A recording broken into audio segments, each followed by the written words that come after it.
Hi, and welcome to the new episode of the Boostly podcast. This is the podcast that gives hosts the tools, the tactics, the trainings, and most importantly, the confidence for you to go out there and get more direct bookings. So my name is Liam Carlan, and I'm the co-host of the Boostly podcast. Today, we're going behind the host of an interesting and successful short-term rental host and learning about their business, Lauren Madewell, and she is from Auntie Belham's Cabin Rentals. You can go and check them out if you go to www.auntibelhams with an s.com, and you'll be able to go and see their awesome website. So welcome along, Lauren. Thank you for joining us. And thank you so much for having me. So let's get started by you just explaining where you're based in the world, what kind of hospitality business, who do you host? Is it leisure? Is it workers? And also how many units you've got. I know we talked briefly before we kicked off with this, and I was pleasantly surprised. So go ahead, fill it in.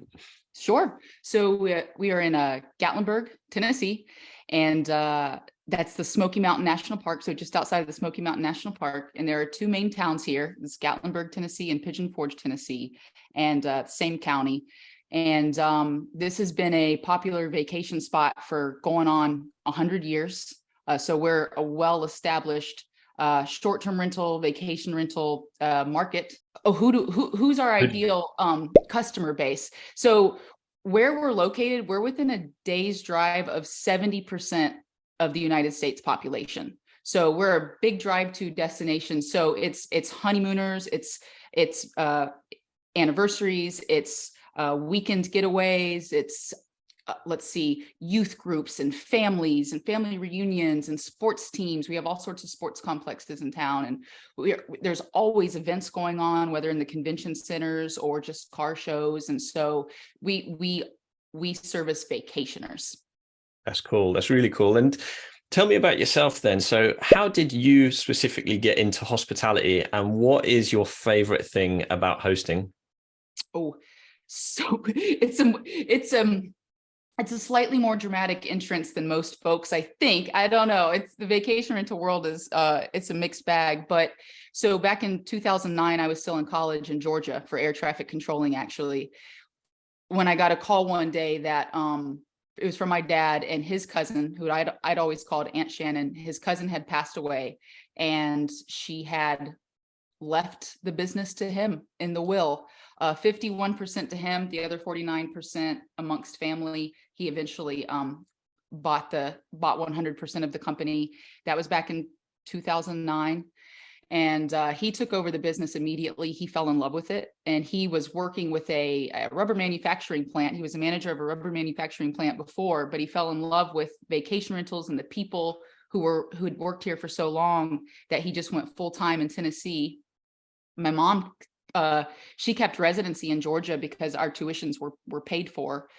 So I finished school. And once I finished school, I moved here and started working for the family business. So that was like 2011, I think. So I joined my dad up here. My mom wasn't here yet. And I did fall in love with it, but I was young. I was in my young 20s. So I did have to spread my wings, and I bartended for 6 months. And then I traveled for 6 months. And then I begged for a job again.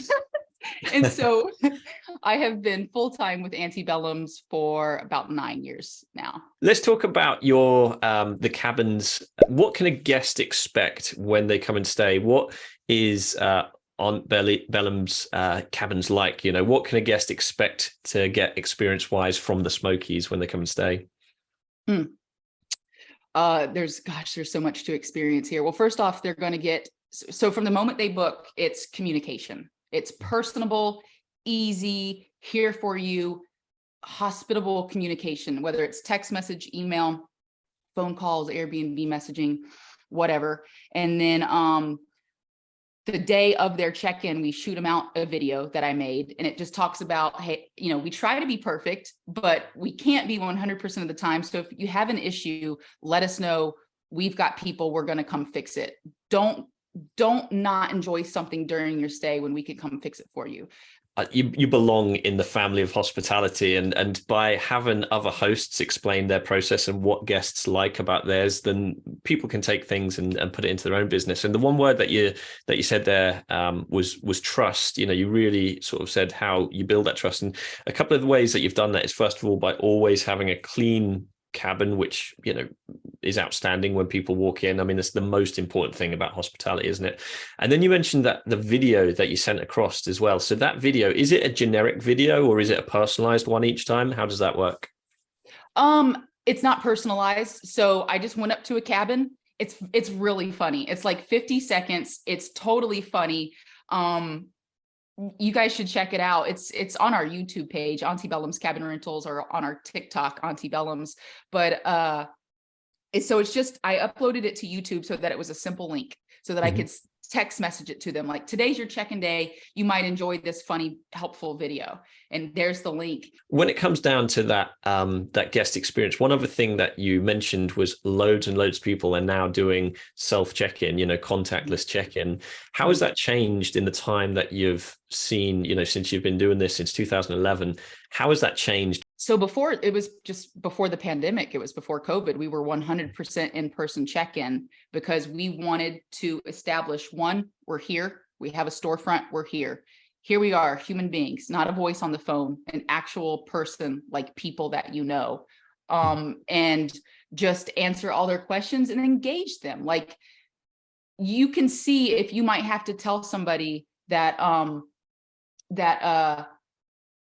where am I going with this?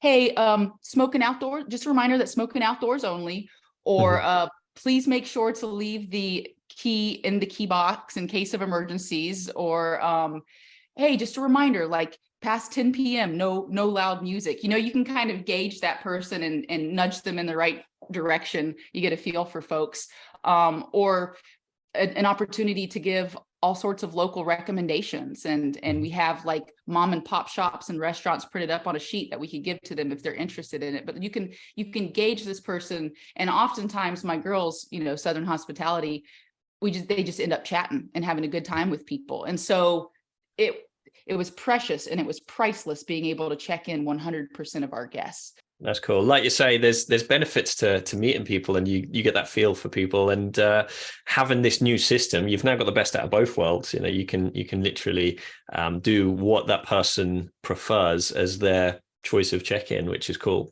So one thing I'd love to dive into, and we'll go into the tech route first, just because you mentioned how you can, verify people and do that cool stuff. There'll be people listening to this who hasn't set up those systems yet. What would you say in your experience, or what tech do you use in your experience and in your business, which helps to, first of all, verify those guests, and also more generally, what other tech do you use in your business which helps you? So we are not a tech heavy company, for two reasons. There's so much tech out there. There's so many moving parts. I don't want to compile this big chain of all sorts of different tech when our system's not broken.